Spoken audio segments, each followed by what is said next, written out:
I'm back. We're gonna try to fix what ails you, even if it doesn't ail you.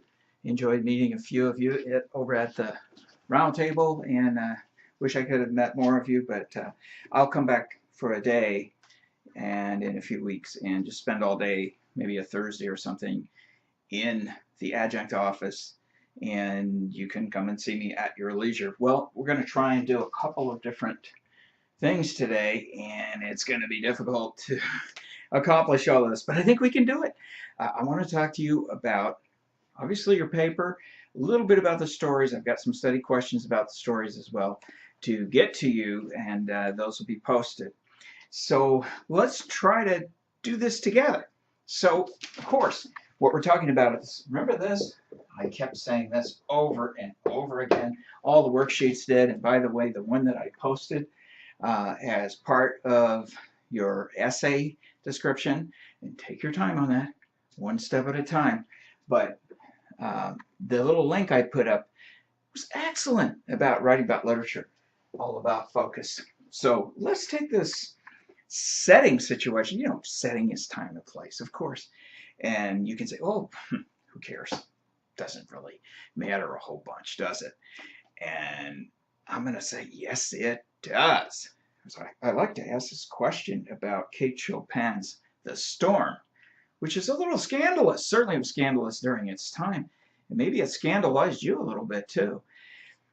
But it's all about setting in a way, isn't it? Because it's all about, would this have happened? Would this torrid little affair, I'm not going to read that passage. I know it made you blush. That torrid little affair have taken place on a hot October night in, let's say, Tarabella? I don't know. It could have. But it seems much more likely that the storm itself has an almost electrical influence upon our behavior and the timing of the meeting of the two, right?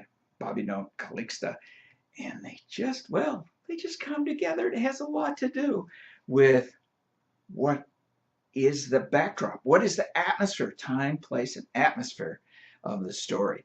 So each of these elements of short stories, I hope you're not thinking about them like some sort of nuts and bolts way of thinking about them, because those are major concepts. And character and how character is revealed, as in Poe's Telltale Heart, which, by the way, I'm loving listening to your renditions of that. There are so many good ones that I don't know where to begin with doing any sort of contest. So I'll get back to you on that. Maybe we should just throw them all in the contest. I don't know if you have time to listen to them, but I'm telling you, those things were good. In any case, the development of character, it has to do with psychology. You go back to theme, you go back to point of view, all these amazing facets of stories, which really amount to overall understanding that reaches way beyond a textbook or a story. So what was so scandalous about this story? That's the big question. It really, I mean, it's not that there's an affair, is it? I mean, is that so shocking? I don't know. I don't think so. There's something about what happens, or should I say what doesn't happen. There isn't any sort of scarlet letter after that, is there? There isn't any sort of retribution. You know, the heavens don't open up and a lightning bolt doesn't hit the two of them. So I don't know. Could we say that this? I'm not recommending this, but this little affair improved somehow their relationship, or didn't hurt their own relationships with their significant others?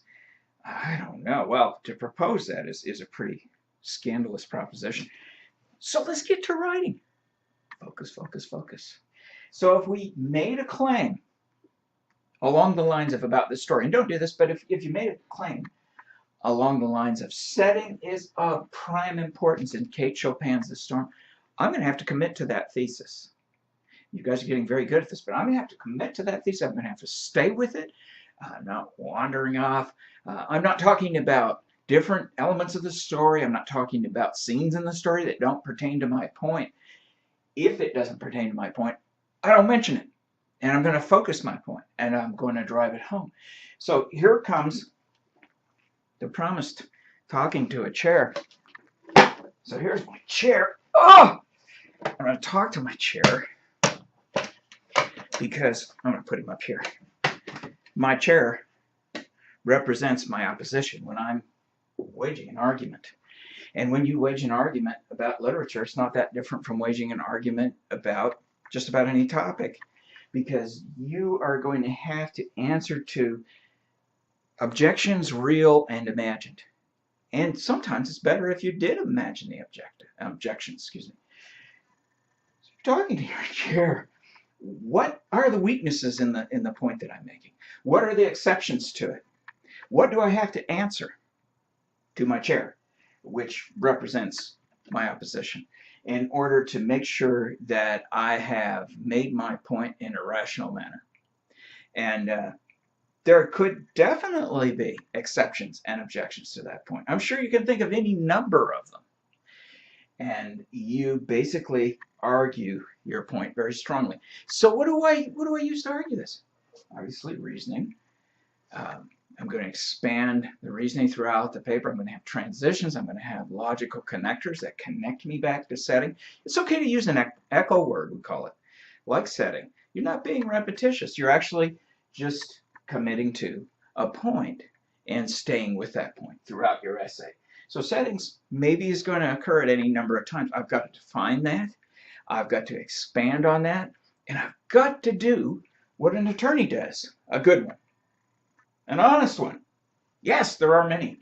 An honest one and a good one, who basically offers what? All kinds of evidence. And the evidence is in the story.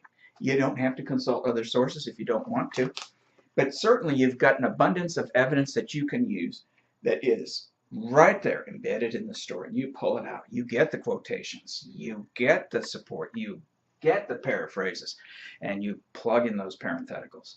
And you drive home your point. But notice how well you have focused that point. You can focus on any of a number of points, and really it's up to you to make your decision about what point. I want you to have that kind of freedom at this stage. So, wow, amazing. Sorry, and of course we can go on and on about many of these possibilities. But so you talk about setting. So is it important in a story like To Build a Fire? You know it is. And you could make, a very significant point about that story. Fascinating philosophy that occurs and reoccurs as a very common motif in London stories is naturalism. The notion that we are part of nature, we're subject to nature, and we can't just make the rules willy-nilly about how we're going to be handled in nature, because we're more important in nature than many of the other species, and we have a place, but we're not the dictator, we're not the overlords. And in fact, when it freezes, we die. Wow, lo and behold. So this notion that the laws of nature not only influences, but we are subject to them. And if we violate them, we pay the price, and often the supreme price, as the man did in To Build a Fire. So he made several mistakes. But let's say, for example, I can't go too much further on this, but let's say, for example, we want to pick that idea. Naturalism is definitely influential in Jack London's To Build a Fire. Got my thesis. I'm focused. I'm not going to talk about something else. I'm not going to talk about what I had for breakfast. I'm not going to talk with my friend the bear here. He is big. I want to adopt him out. I don't really have space for him. I hope maybe one of you might take the adoption papers and pick him up. Okay, get out of the way, bear. I'm not abusing him. But I'm going to have to stick with that. I'm going to have to, that's a really pregnant subject, isn't it? I'm going to have to define naturalism, go into depth on it. Maybe I'm fascinated by that. When you write a paper, can I tell you a little secret? Okay, I'm going to whisper this. When you write a paper, you're supposed to pick what you want to know more about. You're supposed to pick what you are curious about. And that's up to me. That's up to you, not me. But if I'm going to write the paper, I am going to please myself. Okay, I'm going to close this because I'm running out of time. I'm an addict of many things, including the show, The Voice. And one of the contestants, I'm always terribly sad when the contestant goes down and nobody turns a chair. I don't know if you're familiar with this show, but I love it. Okay, So last edition of The Voice, one of the contestants didn't make it. It was so sad. But Pharrell said, the coach, said to the contestant, were you happy yourself when you, not the song's happy, but were you really involved in what you were doing, and did you feel like you were pleasing yourself when you were singing your song? And the contestant said, no, not at all.